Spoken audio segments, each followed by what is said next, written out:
ہے آباد اپنی کتابوں کی دنیا۔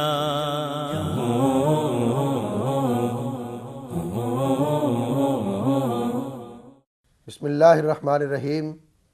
السلام علیکم ورحمۃ اللہ وبرکاتہ۔ ناظرین، آپ دیکھ رہے ہیں پروگرام کتابوں کی دنیا۔ رانا محمد شفیق خان پسروری صاحب کے ساتھ میں ہوں بابر فاروق رحیمی۔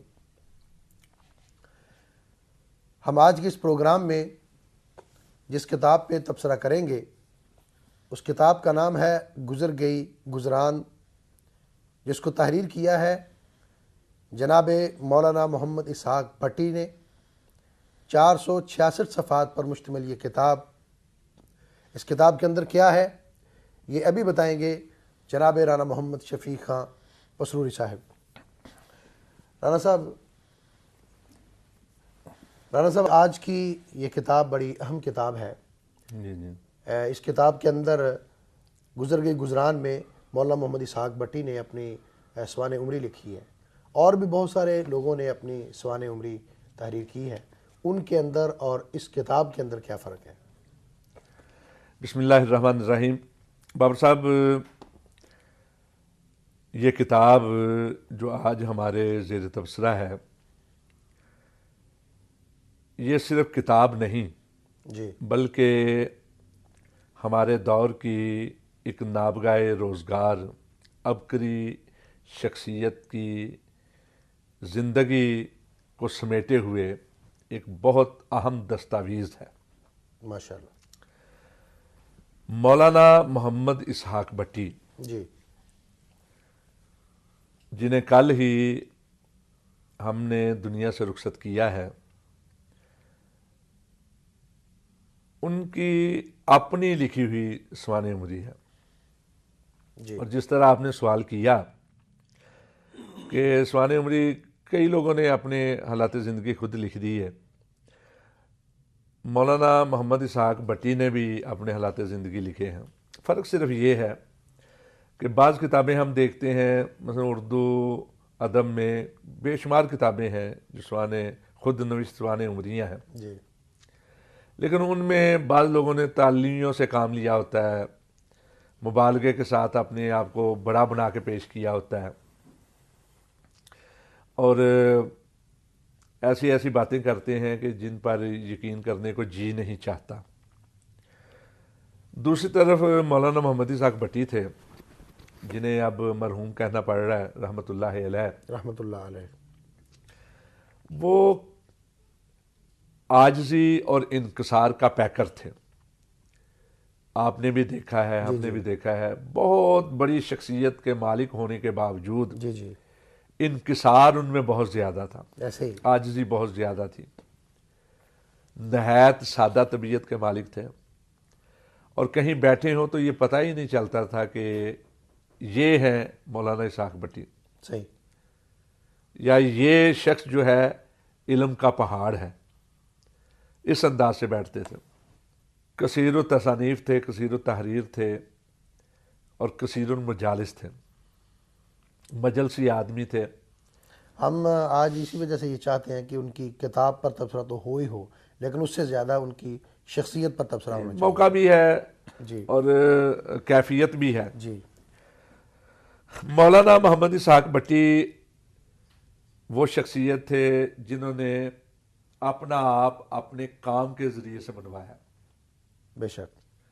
بڑی محنت کی۔ اب دیکھیں، 90 سال 9 مہینے اور 10 دن تقریباً ان کی زندگی تھی۔ 90 سال ہمارے ہاں آج کے دور میں، یعنی جب آدمی سنتا ہے 90 سال کا تو یہ ہوتا ہے کہ شاید یہ چارپائی سے لگا ہوا بوڑھا ہوگا۔ جی جی آخر دم تک ماشاءاللہ۔ یہ شخصیت متحرک رہی ہے، اپنے کام میں لگی رہی ہے، آخر دم تک حقیقتاً آخر دم تک علم، ادب، لکھنے پڑھنے کے حوالے سے، اپنے فن کے حوالے سے مصروف کار رہے ہیں، اور نوجوانوں سے بڑھ کر محنت کرنے والے اور بچوں سے زیادہ قوت حافظہ کے مالک تھے۔ ماشاءاللہ۔ یعنی یہ مبالغے کی باتیں نہیں، صحیح. یہ امر واقع ہے. اور مثلا حقیقت جب ہم نے پیغام ٹی وی کا آغاز کیا تو پہلا ٹاک شو جو ہے وہ ہم نے مولانا محمد اسحاق بٹی کے ساتھ کیا تھا، بلکہ بٹی صاحب کی شخصیت کو مد نظر رکھ کے ایک پروگرام باقاعدہ شروع کیا تھا جس کا عنوان تھا گاہے گاہے باز خاں. مولانا اسحاق بٹی 18 گھنٹے پر مشتمل طویل انٹرویو کیا تھا ان سے. اچھا جی. اور جس طرح عام طور پہ ہوتا ہے نا کہ لوگ انٹرویو دیتے ہیں تو پہلے سے سوال طے ہوتے ہیں، لکھ کے بھیج دیے جاتے ہیں، اور لوگ جو ہیں وہ سوالات دیکھ کے تیاری کر کے آتے ہیں. کوئی ایسی چیز نہیں تھی، صحیح. کوئی باقاعدہ طے شدہ سوالات نہیں تھے. فل بدی تھا. بس اسٹیج پر ہم بیٹھتے تھے جو سیٹ لگا ہوا ہے اور رواں ہو جاتے تھے. اچھا، ان کا معاملہ یہ تھا کہ سماعت ان کی کچھ کمزور ہو گئی تھی، تو بعض اوقات بات ذرا تھوڑی سی اونچی آواز سے کرنی پڑتی تھی. تو ہم نے یہ کیا ہوا تھا کہ میرے والا مائک اس کی آواز ہم نے مدھم رکھ لی تھی ان سے بات کرنے کے لیے، اور ان کی آواز کو تھوڑا. لیکن ان کا کمال یہ تھا کہ وہ لپ سروس سے بات سمجھ لیا کرتے تھے. اچھا جی. تو اکثر یہ ہوا کہ جو سوال کیا انہوں نے روانی کے ساتھ اس کا جواب دیا، سلاست کے ساتھ جواب دیا، بغیر سوچے سمجھے. اور حافظے کا یہ عالم تھا کہ اکثر معاملات میں جب سوال کرتا فلاں شخص تو پوری تاریخ انڈیلنا شروع کر، یعنی ایک تاریخ کا خزینہ تھا، یادوں کا ایک خزینہ تھا ان کے سینے میں. ماشاءاللہ اتنا مضبوط. مثلا انہوں نے کام کیا ہے، ان کے کام کی کئی جہتیں ہیں. تفسیر پہ بھی کام کیا ہے انہوں نے، حدیث کے حوالے سے بھی کام کیا ہے، فقہ پہ بھی کام کیا ہے انہوں نے، تاریخ اور سیر پہ بھی کام کیا ہے، ادب کے حوالے سے بھی انہوں نے لکھا ہے. یعنی ایک آدمی کی 90 سال عمر ہو اور مسلسل لکھتا چلا جائے، مسلسل لکھتا چلا جائے. 2-4 برس کی بات نہیں، 1 صدی کا قصہ ہے. میں کہتا ہوں صدی سے بھی، پون صدی سے بھی زیادہ کا قصہ ہے. تو مسلسل جو آدمی مسلسل لکھتا رہا اس نے کتنا لکھا ہوگا. ایک تو ہے کتابیں جو ہمارے سامنے ہیں. اس کے علاوہ وہ فرمایا کرتے تھے یار میں مقدمہ بازی بڑی ہوں، ڈیپی ہے میرے کو. یعنی اکثر لوگ کتابوں پہ ان سے مقدمہ لکھوایا کرتے تھے جس کو مقدمہ بازی کہتے تھے. ہاں جی. پھر وہ ریڈیو پہ مسلسل تقریریں کرتے رہے. اچھا جی. مسلسل نشریاتی تقاریر ان کی بے شمار ہے. ماشاءاللہ. میرا خیال ہے کہ کم از کم 17 سال تک شاید وہ مسلسل ریڈیو پہ تقریر کرتے رہے. اس کے علاوہ جو پنجابی یونیورسٹی کا دائرہ معارف اسلامیہ ہے جی، اس میں 50 سے زیادہ ان کے وقوع علمی مقالات ہیں جو اس میں شامل کیے گئے ہیں. ماشاءاللہ. پھر ادارہ معارف اسلامیہ سیمی گورنمنٹ ایک ادارہ ہے، تو اس میں بھی وہ ریسرچ فیلو کے طور پر رہے ہیں، ریسرچ اسکالر کی حیثیت سے اس میں بھی انہوں نے بہت زیادہ کام کیا. پھر اس کا جو رسالہ ہے معارف جی، اس کے وہ ایڈیٹر رہے ہیں، ذمہ داری اس والا کا. اور اس کے علاوہ بھی کئی جرائد اور رسائل کے وہ ایڈیٹر رہے ہیں. بلکہ ایک بار بتانے لگے کہ الاعتصام کے وہ ایڈیٹر ہوا کرتے تھے، تو کہتے ہیں کہ میں ایڈیٹر کیا تھا، میں ہی ایڈیٹر تھا، میں ہی اس کا مینیجر تھا. یعنی ایک آدمی پورا پرچہ چلاتا تھا. میں ہی مضمون نگار تھا، میں ہی اس کا چپڑاسی تھا، میں ہی آفس بوائے تھا، اور میں ہی صفائی کرنے والا تھا. یعنی خود صفائی بھی کرتے تھے. اتنی عاجزی انکساری تھی. میں عاجزی انکساری کیا ہے، وہ حقیقت وہ کہتے ہیں نا کہ اپنی ذات میں انجمن. جی، وہ اپنی ذات میں انجمن تھے. اور جتنا ان اکیلے نے کام کیا ہے جی، شاید انجمن مل کر بھی اتنا کام نہ کر پائے. ماشاءاللہ. یعنی اچھا، پھر ایک انہوں نے اخبار بھی شروع کر دیا. صحافی بھی تھے، محرر کمال کے تھے، ادیب کمال کے تھے. انہوں نے تفسیر میں مولانا محمد حنیف ندوی رحمۃ اللہ علیہ کی جو کتاب تھی تفسیر کے حوالے سے اس کو مکمل کیا. سیرت پہ انہوں نے کام کیا. پھر انہوں نے صحابیات پہ کام کیا، صحابہ کرام کے حوالے سے کام کیا. انہوں نے ترجمہ کر کے ایک باکمال ترجمہ کرنے والا جو ہے اس کے حیثیت سے اپنے آپ کو منوایا، الفہرست ابن ندیم کی، اس کا ترجمہ انہوں نے کیا. لیکن ان کو جو شہرت دوام ملی جی جس سے ان کا نام چاردانگ عالم میں درخشاں ہوا اور سورج کی طرح چمکنے لگا، وہ خاکہ نویسی تھی. صحیح. شخصیات کے حوالے سے یہ بھی ایک بہت بڑا فن ہے، بہت خاکہ بڑا. نویسی پہ لکھنا اور بہت مشکل ہے. ایک تو ہے نا شخصیات کے بارے میں جو لوگ لکھتے ہیں خاکہ میں بڑے مختصر مضمون ہوتے ہیں، جی جی 2 صفحات کے، 4 صفحات کے. اور زیادہ تر لوگ لکھتے ہیں جن کو دیکھا ہوتا ہے یا جن کے بارے میں معلومات مل جاتی ہیں. مولانا محمد اسحاق بٹی رحمۃ اللہ علیہ نے خاکہ نویسی میں بھی ایک جو ہے ایسا انداز اپنایا تھا کہ جو انہی سے شروع ہوا اور شاید انہی پہ بس ہو جائے، کہ اس انداز سے لکھتے تھے. اور زیادہ تر انہوں نے ان لوگوں کے بارے میں لکھا ہے جن کو انہوں نے دیکھا، جن کے پاس بیٹھے، جن کے ساتھ ربط رہا، جن کے مجلسیں اٹینڈ کی، جن کے ساتھ ان کے ذاتی معاملات رہے. زیادہ تر ان کے ساتھ ان کے بارے میں لکھا ہے، سفر حضر میں رہے جن کے ساتھ. لیکن اس انداز سے لکھا ہے اور اتنی تفصیل سے لکھا ہے کہ پڑھنے والا یہ نہیں سمجھتا تھا کہ میں کوئی تحریر پڑھ رہا ہوں. جی جی وہ یوں سمجھتا تھا کہ جیسے وہ کوئی فلم دیکھ رہا. صحیح. اس انداز سے ایک ایک چیز جو ہے جزیات کو مد نظر رکھا اور باریکی کے ساتھ لکھا. مثلا کاری کو انگلی کے ساتھ پکڑ کے ساتھ ساتھ چلتا ہے. مثلا آپ انداز لگائیں، مثلا مثال کے طور پہ کہہ رہا ہوں کہ کسی شخص کو ملنے گئے ہیں تو بھلے 50 سال گزر گئے ہیں، 70 سال گزر گئے، جب لکھنے پہ آئے ہیں تو اللہ نے حافظہ یہ دیا تھا کہ جزیات. مثلا گئے ہیں، میں گیا، دروازہ لکڑی کا تھا، کنڈی کا ایک ہلکا ٹوٹا ہوا تھا یا لوٹا اوندا پڑا ہوا تھا، جی جی یعنی یہ اور فلاں رنگ کا لوٹا تھا یا فلاں رنگ کا دروازہ تھا، فلاں رنگ کے کپڑے پہنے ہوئے تھے، یہ قد کاٹ تھا، یہ دن تھا، یہ وقت تھا. جزیات. مثلا جب ہم کر رہے تھے، میں ایک چھوٹی سی مثال لگاؤں دینے، جب گاہے گاہے باز خان کے حوالے سے ان کا انٹرویو کر رہے تھے تو وہ اپنا ذکر کرنے لگے کہ میں گیا، دلی کا سفر کیا، آگرے کا سفر کیا، دلی گیا. تو میں نے ان کی بات کاٹ کے نا یکدم سوال کر دیا، یعنی وہ ایک روانی کے ساتھ بات. تو یکدم میں نے کہا جی آپ دلی گئے تو مولانا شرف الدین سے آپ کی ملاقات ہوئی؟ جی مولانا شرف الدین دہلوی سے. کہتے ہیں ہاں 1942 کی بات ہے، فلاں دن تھا، فلاں تاریخ تھی، میں جب گیا تو وہ گلاس میں دودھ ڈال کے اس میں روٹی کے لقمے کر کے ڈالے ہوئے تھے، چمچی کے ساتھ کھا رہے تھے، تو ہمیں کہنے لگے کہ تم بھی کھاؤ گے، پھر ہمارے لیے. یعنی یکدم اتنی تفصیل کے ساتھ بیان کرنا یہ انہی کا کمال تھا اور ان کی یہی ان کا کمال ہے. اور پھر سلاست جو تھی، روانی جو تھی، مسلسل لکھتے چلے جانا. صاف نظر آتا تھا، پیرے بندی نہیں کہ یا کچھ کر کے، صاف نظر آتا تھا کہ دل سے لکھ رہے ہیں اور لکھتے چلے جا رہے ہیں. تو اس کا نتیجہ تھا، یہی ان کا کمال تھا جس کی وجہ سے ان کی کتابیں جو ہیں پڑھی گئیں. جی جی لوگوں نے صرف رکھی نہیں، پڑھی گئیں. پڑھی گئی.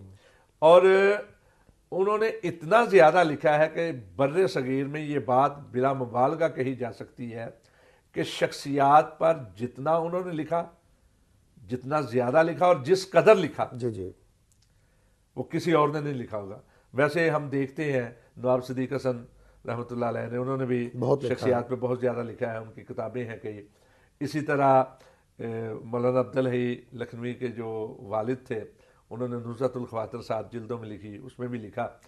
لیکن وہ تھوڑا تھوڑا لکھا ہے، کسی شخصیت کے بارے میں 1 صفحہ لکھ دیا، 2 صفحے لکھ دیا، 3 صفحے لکھ دیا. لیکن یہاں تو باقاعدہ لکھتے چلے گئے. پوری کتاب انہوں نے لکھی ہے. اب مولانا محمد اسحاق بٹی کی جو کتاب ہے فقہائے ہند، جی اور پھر اس کا تکملہ کہہ لیں یا اس کے بعد انہوں نے یہ کتاب انہوں نے 10 جلدوں میں لکھی، تاریخ فقہائے ہند.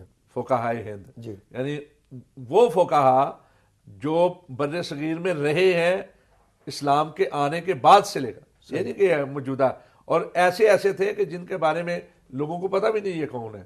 کتابیں تو دور کی بات ہے، کہاں کہاں سے انہوں نے کھنگالا ہوگا، کس انداز سے لکھا ہوگا. پھر اس کے بعد انہوں نے ایک کتاب لکھی 2 جلدوں میں، تاریخ فقہائے پاک و ہند. اچھا جی. یہ تو کمال کی چیز ہے. پھر انہوں نے اسلام کس انداز سے آیا پاکستان بر صغیر میں، بر صغیر پاک و ہند میں، بر صغیر میں اسلام کے اولین نقوش. جی جی یعنی پھر اپنا صحابیات کے حوالے سے انہوں نے لکھا. پھر جو لکھا ہے انہوں نے شخصیات کے اوپر خاکہ نویسی جو کی ہے اس میں تو کمال کر دیا نا. اور اکثر فرمایا کرتے تھے کہ میں تے لکھ رہے ہیں پتہ نہیں ساڈے تے بھی کسے لکھنا ہے کہ نہیں لکھنا ہے. اور یہ کتاب جو ہے انہوں نے خود ہی لکھ دی اپنے بارے میں. صحیح. گزر گئی گزران. لوگ جاننا چاہتے تھے یہ کون ہے. میں صرف پاکستان کی بات نہیں کر رہا.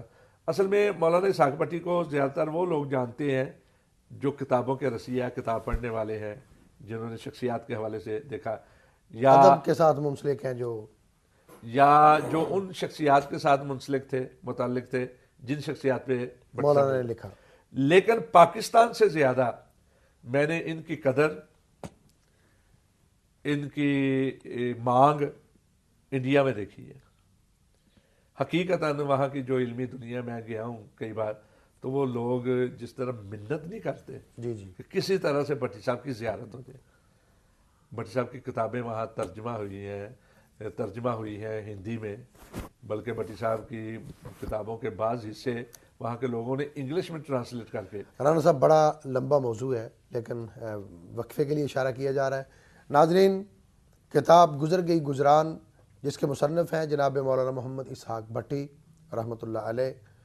ابھی مولانا محمد اسحاق بھٹی رحمۃ اللہ علیہ کی ذات اور شخصیت پر جناب رانا محمد شفیق خان پسروری صاحب نے مختصر تعارف کروایا, مختصر تبصرہ کیا. باقی کریں گے وقفے کے بعد.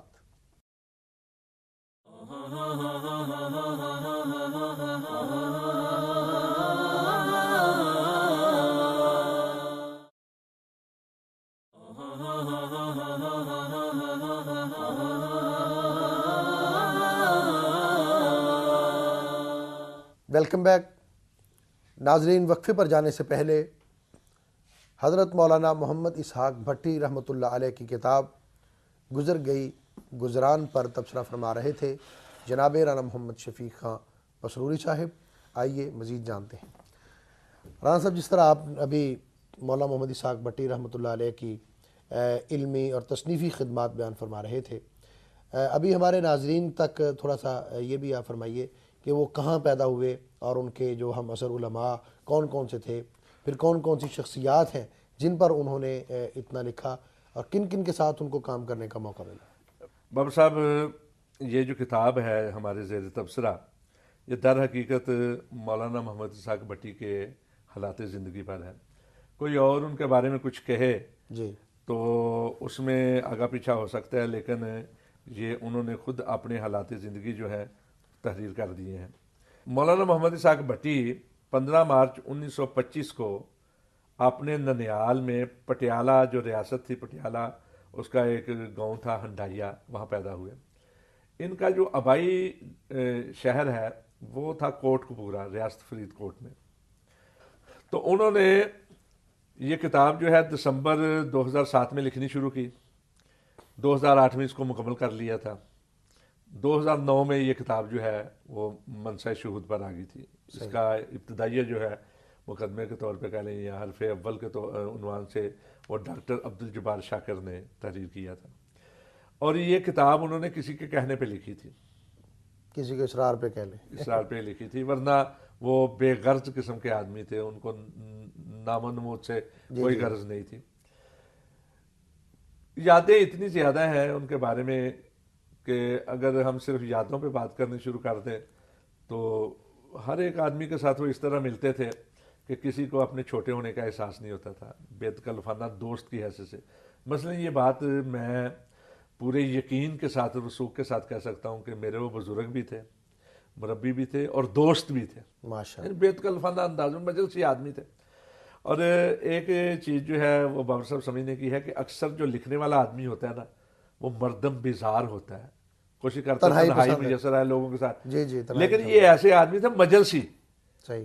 کوئی ملنے چلا جاتا نا, یہ نہیں کہتے تھے کل آنا پرسوں آنا, فوراً ملتے تھے. اور کبھی نہیں کہتے تھے کہ اب جائیں میرے کام کا وقت ہے. خود کوئی اٹھ کے جانا چاہے تو چلے, اس کو بھی کہتے ہیں بیٹھیں ابھی اور بیٹھیں. مہمان نوازی بھی کرتے تھے, حتی الامکان مہمان نوازی بھی کرتے تھے. تو ملنے والے جو لوگ ہیں وہ حیران تھے کہ یہ آدمی لکھتا کس وقت ہے, صحیح, کہ اتنا زیادہ لکھتا چلا جاتا ہے. ان کی لکھی ہوئی کتابیں شخصیات پر ایک حوالہ بن چکی ہیں تاریخی. صحیح. اور جتنا زیادہ انہوں نے لکھا ہے اسی کا صلہ ہے کہ ان کو باقاعدہ ذہبی دوران کا، جس طرح امام ذہبی نے لکھا ہے شخصیات پر، اس طرح انہوں نے اپنے وقت کے علماء کے بارے میں لکھا ہے. ابتدائی طور پر انہوں نے حضرت مولانا عطا اللہ حنیف رحمۃ اللہ علیہ، رحمۃ اللہ علیہ، جنہیں عطا اللہ حنیف بجیانی کہا جاتا ہے، جو نسائی شریف کے، نسائی جیسی حاشیہ لکھنے والے شارح بھی شرح لکھی انہوں نے، بہت بڑے عالم تھے، بہت بڑے عالم تھے. اور ان سے آغاز کیا، انہی کے ساتھ پڑھتے رہے. پھر اس کے بعد مرشود اسلام چلے گئے. سارے حالات اس کتاب کے اندر لکھے ہیں. پھر مولانا معین الدین لکھوی رحمۃ اللہ علیہ، مولانا محی الدین لکھوی، یہ ان کے ساتھی کلاس فیلو تھے. پھر انہوں نے جن جن اساتذہ سے پڑھا ان سب کے بارے میں ہے. میں اگر تفصیل کے ساتھ ہم جائیں گے تو بات کہیں کی کہیں پہنچ جائے گی. کتاب کے اندر انہوں نے بڑے عاجزی کے ساتھ، انکسار کے ساتھ اپنا ذکر کیا ہے، تالی کوئی نہیں پھیلائی.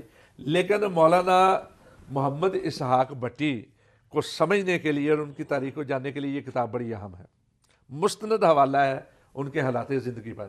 میں جو عرض کر رہا تھا کہ 2009 میں یہ کتاب لکھی گئی. جی 2009 سے ان کی وفات تک کے عرصے میں بھی بہت زیادہ کتابیں ان کی جو ہے منظر عام پر منظر عام پر آئی ہیں. بہت زیادہ لوگوں کے بارے میں لکھا ہے. اور آج کل آخری جو کام کیا انہوں نے وہ غزنوی بزرگوں کے بارے میں کیا. اچھا جی، غزنوی بزرگوں کے بارے میں، دوسرے لکھوی بزرگوں کے بارے میں، روبری بزرگوں کے بارے میں. بلکہ دیکھیں نا آج کا جو دور ہے وہ کینہ کا اور نفرت کا دور ہے. بلا وجہ لوگ ایک دوسرے سے حسد کرنا شروع کر دیتے ہیں. کوئی کسی کے لیے کلمہ خیر کہنے کے لیے تیار نہیں. جی جی، لیکن انہوں نے کتنے لوگوں کو زندہ کر دیا، ایسے ہی. گمنامی سے نکال کر تاباں کر دی ہے. ان کو بندگی اور درخشندگی جو ہے نوازی ہے اپنے قلم کے ذریعے سے. اور ہم تو اکثر کہا کرتے تھے کہ بھٹی صاحب کتنے ایسے لوگ ہیں جن کی پتہ نہیں کوئی شخصیت اتنی مؤثر تھی یا نہیں، لیکن آپ نے اپنے قلم کے ذریعے سے انہیں حیات جاودانی عطا کر دی ہے. ایسے ہی. مولانا محمد اسحاق بٹی تحریک آزادی کے ایک سپاہی بھی تھے، صرف عالم دین نہیں، تحریک آزادی کے ایک سپاہی بھی تھے. بھارت کے صدر رہے ہیں گیانی ذیل سنگھ. گیانی ذیل سنگھ ریاستی پرجا منڈل کے پردھان ہوا کرتے تھے، صدر جنہیں کہتے ہیں پردھان. اچھا جی، اور یہ سیکرٹری تھے. یہ خود کہتے ہیں کہ مجھے سیکرٹری کہتے ہیں، سیکرٹری آپ نے انداز میں کہا سیکرٹری. یہ نوجوان تھے، ان کے ساتھ کام کیا. اور اسی دوران میں پھر یہ دلی تک گئے. مولانا ابوالکلام آزاد کی مجلسیں، ان کی میٹنگیں اٹینڈ کی، دوسرے لوگوں کے ساتھ اٹھک بیٹھک ہوئی، جو بڑے بڑے لوگ تھے ان کے ساتھ. اور اسی پاداش میں انگریز دور میں انہوں نے جیل میں سختیاں بھی برداشت کی. صحیح. گیانی ذیل سنگھ پر انہوں نے جو لکھا ہے بزم ارجمندہ میں، وہ انگلش کر کے تو عام. جب وہ گیانی ذیل سنگھ انڈیا کے، بھارت کے پریزیڈنٹ بنے، صدر بنے، ریاستی پرجا منڈل کا پردھان جب بھارت کا پردھان بنا جی جی، تو انہوں نے باقاعدہ ان کو دعوت بھی دی تھی انڈیا آنے کی، ان کے لیے سوٹ بھی بھیجا تھا. لیکن انہوں نے درویشی ہونا وہ دعوت جو ہے وہ، لیکن آخر وقت میں یہ بہت زیادہ مضطرب تھے کہ کسی طرح سے میں اپنا آبائی علاقہ دیکھاؤں. صحیح. ایک بار کچھ ہندو لوگ آئے ایک وفد کی صورت میں، تو ان میں ایک آدمی ریاست فرید کوٹ کا بھی تھا. تو جب وہ آئے روزانہ پاکستان میں بیٹھے ہوئے تھے تو میں نے ان کو فون کیا. یہ اڑتے ہوئے آئے، یعنی اتنی جلدی آئے کہ میں حیران. اور آ کر اس سے پوچھنے لگے فلاں جگہ کیسی ہے، فلاں آدمی تھا، فلاں آدمی. وہ کہنے لگے جی یہ تو لوگ نہیں میں جانتا، لیکن وہ کچھ بتاتا رہا. یہ بڑے خوش اور آنکھوں میں نمی اور چمک اپنے آبائی وطن کے حوالے سے. پھر بڑی کوشش کی. مولانا عبدالوہاب خلجی مدظ اللہ علی، اللہ تعالیٰ ان کو صحت کاملہ عطا فرمائے، انہوں نے بڑی کوشش کی. انہوں نے کوشش کی تھی کہ ان کو کسی طرح سے ان کے ویزا لگ جائے، ویزا لگ جائے. لیکن اندازہ لگائے کہ ایک 86-87 سال کا بوڑھا، حالانکہ دونوں ملکوں کے درمیان میں یہ طے ہے کہ جس کی عمر 65 سال سے زیادہ ہوگی وہ اگر چاہے تو سرحد پہ بھی ویزا لگ جائے گا. اچھا. باقاعدہ کوشش کی وہاں کی وزارت خارجہ کے ذریعے سے، یہاں گئے خود، لیکن ویزا نہیں لگا. 85-86 سال کا، اور کسی نے یہ نہیں دیکھا کہ یہ آدمی کتنا بڑا ہے. یعنی اور دوستی کے حوالے سے بھی باتیں ہوئیں. جو انگلش ترجمہ تھا ان کے گیانی ذیل سنگھ کے بارے میں جو انہوں نے لکھا تھا اس کا وہ بھی پیش کیا گیا، لیکن نہیں. مولانا محمد اسحاق بٹی بڑی محبت کرنے والے انسان تھے. بڑی جب ہم نے یہاں شروع کیا تو ہمارے پاس اتنے وسائل بھی نہیں تھے جو آج ہمیں میسر ہیں. تو سخت سردی میں یہ تشریف لایا کرتے تھے اور رات میں ہم کیا کرتے تھے ریکارڈنگ رات میں. تو اکثر یہ ہوتا کہ عشاء کے بعد شروع ہوئی ہے ریکارڈنگ تو 11 بجے تک بیٹھے رہتے, یہ چلے جاتے. تو ایک دن یہ آ رہے تھے, اب دیکھیں نا اتنا بڑا آدمی اور کیا ہے, ان کی لکھی ہوئی کتابوں سے شاید ناشرین کے خزانے بھر گئے ہوں, لیکن ان کا گھر آج بھی ایک چھوٹی سی گلی میں چھوٹا سا مکان ہے. تو وہاں سے جب آ رہے تھے تو سواری تو پاس تھی نہیں, تو یہ جو چنگچی رکشا ہے اچھا اس پر بیٹھ کے آنے لگے. تو رکشا جو ہے وہ تیز رفتاری کی وجہ سے الٹ گیا, تو ان کا بازو دائیں بازو کی ہڈی ٹوٹ گئی کلائی کے پاس سے. اور مجھے قلق ہوتا ہے بہت زیادہ کہ میرے کہنے پہ یہ آ رہے تھے تو 6 مہینے تک پلسٹر ہے, اور وہ بھی افسوس کیا کرتے تھے, ہمیں بھی افسوس تھا کہ 6 ماہ تک وہ لکھ نہیں سکے تھے. تو اپنے جو ان کا پوتا ہے اس سے کام کروایا کرتے تھے کچھ اپنا. لیکن بہرحال ایک عبقری شخصیت تھے, نابغہ روزگار تھے. اب کل ہی ہم نے ان کا نماز جنازہ ادا کی ہے. اب دیکھیں نا کہ صبح 5:30 بجے جب اللہ کے گھر کی طرف سے بلاوا ہے. اب آوازیں بلند ہو رہی تھی تو انہوں نے لبیک کہہ کر اللہ کے پاس جانا قبول کیا. تو تھوڑے ہی وقت میں نہ اخبارات میں صحیح طرح سے اطلاع ہو سکی نہ ٹی وی پہ, لیکن اس کے باوجود ناصر باغ میں ایک جمع غفیر تھا اور دور دور سے لوگ آئے ہوئے تھے. زیادہ تر لوگ وہ تھے جو ان کی علمی حیثیت کو سمجھ کر آئے تھے. عام پبلک کو تو پتہ بھی نہیں. ہمارے ہاں جو واعظین ہیں, خطباء ہیں, وہ بھی اپنے طور پہ کام کر رہے ہیں, ان کو زیادہ لوگ جانتے ہیں. لیکن جو پیچھے واعظین اور علماء کو ایک مواد مہیا کرنے والی شخصیات ہیں ان کے بارے میں لوگ بہت کم جانتے ہیں. مولانا محمد اسحاق بٹی رحمۃ اللہ علیہ, انہوں نے اس کتاب میں اپنے دور کی بھی عکاسی کی ہے, اپنی ذات کے حوالے سے بھی لکھا ہے, اپنے خاندان کے بارے میں بھی کچھ لکھا ہے. صحیح. لیکن وہی ان کا جو انداز ہے عاجزی کا, انکسار کا, اسی کو مد نظر رکھ کے لکھا ہے. کوئی تعلی نہیں, کوئی لن ترانی نہیں, کوئی اس کے اندر مبالغہ نہیں. سارا میں یہ سمجھتا ہوں مولانا پہ لکھا جائے گا, ان کی زندگی میں جتنا لکھا جانا چاہیے تھا اتنا نہیں لکھا گیا. بعض لوگوں نے تھیسس لکھے ہیں, مقالے بھی لکھے ہیں, لیکن جتنا لکھا جانا چاہیے تھا یا جتنی بڑی وہ شخصیت تھے یا جتنا زیادہ انہوں نے کام کیا, جتنا ان کا حق تھا اس پر نہیں لکھا گیا. اب شاید لکھے تو ان لوگوں کے لیے یہ کتاب جو ہے حوالہ جاتی ہوگی, اس لیے کہ ان کے حالات زندگی پر, ان کی تاریخ پیدائش کے حوالے سے. اب کوئی ہوگا جو اس کے بعد, انہوں نے تو خود لکھا نا کہ میری پیدائش 15 مارچ 1925 کی ہے. کوئی ہوگا جو اضافہ کر کے تو لکھ دے گا کہ مولانا محمد اسحاق بٹی جو ہے وہ 22 دسمبر 2015 کو اتنے بجے دنیا سے رخصت ہوئے تھے. اب بابر صاحب اگر ہم کتاب کو دیکھیں تو اس کتاب کے اندر انہوں نے بڑے اختصار کے ساتھ اپنے خاندانی پس منظر کو بیان کیا ہے. پھر طالب علمی کے دور کے حوالے سے وہ لکھا ہے, اساتذہ کرام کے بارے میں لکھا ہے, زندگی کی ابتدائی دور کی چند باتیں لکھی ہیں, مطالعے کے شوق کے حوالے سے لکھا ہے, پھر ملازمتیں جو کی. اب آپ سمجھیں گے کہ یہ آدمی جو ہے ٹرک پر بھی چلتا رہا. اچھا. پھر جو صعوبتیں انہوں نے برداشت کی, انہوں نے اور ان کے خاندان نے آزادی کے وقت جیلوں میں یہ رہے, اس کے بعد جب تقسیم ہوئی تو اپنا علاقہ چھوڑ کے آئے, جو حالات انہوں نے دیکھے, پھر یہاں آ کر کھیتی باڑی میں مزدور کے طور پر کام کرتے رہے.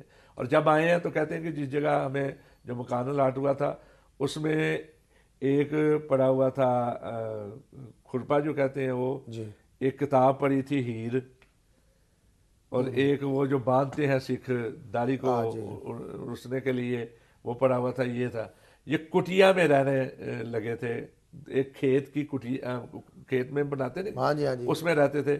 وہاں سے جا کر مولانا طاء اللہ حنیفی ان کو لے کر آئے تھے 1948 میں لاہور.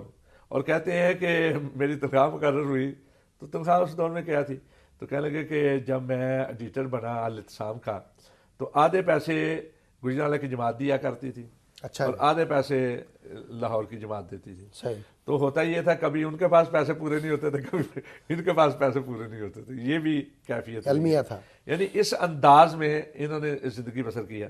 پھر اس کتاب کے اندر انہوں نے اپنے مرکز الاسلام کی تاریخ کو بیان کیا ہے, لکھوی خاندان کے حوالے سے اپنی یادوں کو دہرایا, الاعتصام کے حوالے سے ادارہ ثقافتی اسلامی جو ملازمت کی اس کے حوالے سے, پھر ریڈیو اور ٹیلی ویژن پر جو تقریروں کا سلسلہ تھا اس کے بارے میں لکھا.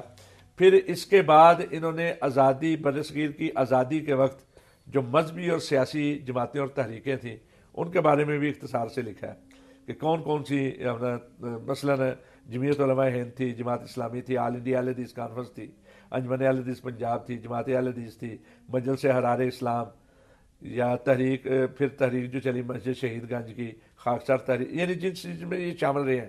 جماعت مجاہدین کے حوالے سے, مسلم لیگ کے قیام کے حوالے سے, خدائی خدمتگار جو تھے ان کے حوالے سے. پھر مائیکل اڈوائر کا جو قتل ہوا تھا اس کتاب میں انہوں نے پھر مسلم لیگ کے قیام کے حوالے سے لکھا ہے. سر مائیکل اڈوائر جو گورنر تھا جب جلیانوالہ باغ میں فائرنگ ہوئی, جنرل ڈائر اور مائیکل اڈوائر دو الگ الگ شخصیات ہیں. جنرل ڈائر نے گولی کا حکم دیا تھا, مائیکل اڈوائر اس وقت گورنر تھا, تو اس کے قتل کے بارے میں بھی ہے. پھر قیام پاکستان کے بعد کی جو مذہبی اور سیاسی جماعتیں ہیں جن سے ان کا علاقہ رہا ہے کسی نہ کسی حوالے سے, مرکزی جمعیت اہل حدیث کے یہ پہلے ناظم دفتر مقرر ہوئے تھے, اس حوالے سے تفسیر ختم نبوت کے حوالے سے, مارشل لاؤں کے دور جو ہے اس کے بارے میں انہوں نے لکھا ہے, پیپلز پارٹی کی حکومت کے بارے میں لکھا ہے, چند اور باتیں وغیرہ لکھی ہیں. پھر انہوں نے اپنے ناقابل فراموش جو واقعات ہیں ان کو بھی بعض کو اشارتاً ذکر کیا ہے. پھر اسی طرح کئی ایک شخص, پھر انہوں نے جو اس وقت تک جو ان پہ کام ہوا تھا 2008 تک اس کو بھی ذکر کیا ہے. 2008 کے بعد تو اور زیادہ کام ہوا. اچھا, یہاں میں ایک تھوڑی سی اپنا مجھ سے تسامح ہو گیا تھا, وہ بھی میں واقع کر دوں. یہ گیانی ذیل سنگھ کے بارے میں جو انہوں نے لکھا تھا وہ نقوش عظمت رفتہ میں ہے. میرے ذہن سے زبان سے بزم ارجمندہ نکل گیا تھا. اچھا, انہوں نے تسلسل کے ساتھ اتنا زیادہ لکھا ہے شخصیات پر کہ حیرانی ہوتی ہے. مثلا اور خصوصاً اپنے ممدوح کا جب ذکر کرتے تھے تو ان کا لہجہ بتاتا تھا کہ یہ کتنا ہے. اور ہمارے ساتھ دیکھیں ہم بہت چھوٹے ہیں, ہر لحاظ سے چھوٹے ہیں, لیکن ہمارے ساتھ وہ اس طرح پیش آتے جیسے ہم بہت بڑے ہوں. مثلا اکثر یہ ہوتا ہے کہ میں جاتا تو مجھے کہتا چھوٹو رانا کتنے, ڈاکٹر رانا تنویر قاسم وہ جاتے تو کہتے کتنے وڈا. پھر مجھے فون کرتے کہ آ جاؤ ساگ پکیا ہے, گھیو بھی منگوایا دیسی. یعنی اس انداز کے آدمی تھے, یار بھاش تھے, دوستی پالنا بھی جانتے تھے, دوستی سنبھالنا بھی جانتے تھے. اور دیکھیں میں یہ کہتا ہوں کہ اللہ کے ولی تھے, تقویٰ تھا, زہد تھا, اخلاص تھا, لیکن سب سے بڑی بات یہ تھی کہ جس کے بارے میں لکھا تعریفی انداز میں لکھا ہے, تنقیدی کسی کے خلاف نہیں لکھا. ان کا قلم تنقید پہ نہیں چلایا نہیں انہوں نے کسی کے خلاف نہیں لکھا. اور آج کے دور میں کسی کے حق میں چند باتیں کرنا یہ بہت بڑی بات مشکل کام ہے. بہرحال کتاب کے اندر مولانا محمد اسحاق بٹی کے 2008 تک کی اپنی لکھی ہوئی مستند تاریخ ان کے بارے میں وہ اس کتاب کے اندر درج ہے, اور ایک حوالہ بن جائے گی ان کی شخصیت کے حوالے سے. گزر گئی گزران کتاب کا کیا گزر گئی گزران, اور گزران یعنی کے بعد اتنا بڑا کام کیا اس پہ غرور اور تکبر نہیں, گزر گئی گزران. جی جی, مطلب ہم دعا ہی کر سکتے ہیں کہ اللہ تعالیٰ ان کو اعلیٰ علیین میں جگہ عطا فرمائے, جنت فردوس میں اعلیٰ ترین مقام انہیں عطا فرمائے. اللہ تعالیٰ ان کی بشری خطاؤں سے درگزر فرمائے. ہمیں کوئی ایسا معاملہ دکھائی نہیں دیتا کہ جس میں انہوں نے کسی کا زیادتی کی ہو. بہرحال اللہ بہتر جانتا ہے, لیکن ہم کیا جو ان کے ساتھ ملتا رہا ہے, جس کا کوئی تعلق رہا ہے, وہ ان کے بارے میں کلمہ خیر ہی کہہ سکتا ہے اور کچھ بھی نہیں. زمانہ گواہی اللہم اغفر لہ وارحمہ وعافہ واعف عنہ. آمین آمین. بہت شکریہ جناب رانا محمد شفیق خان پسروری صاحب. کتاب گزر گئی گزران اور اس کے مصنف جناب مولانا محمد اسحاق بھٹی رحمۃ اللہ علیہ پہ تبصرہ فرما رہے تھے. یہ کتاب یقیناً ایک تاریخ ہے, تاریخ پڑھنے والوں کے لیے, تاریخ کے طالب علموں کے لیے. ہمارے پروگرام کا وقت ختم ہوا, اگلے پروگرام تک کے لیے اجازت دیجیے. اللہ حافظ۔ ہے آباد اپنی کتابوں کی دنیا، بہاروں میں جیسے گلابوں کی دنیا، ہے آباد اپنی کتابوں کی دنیا۔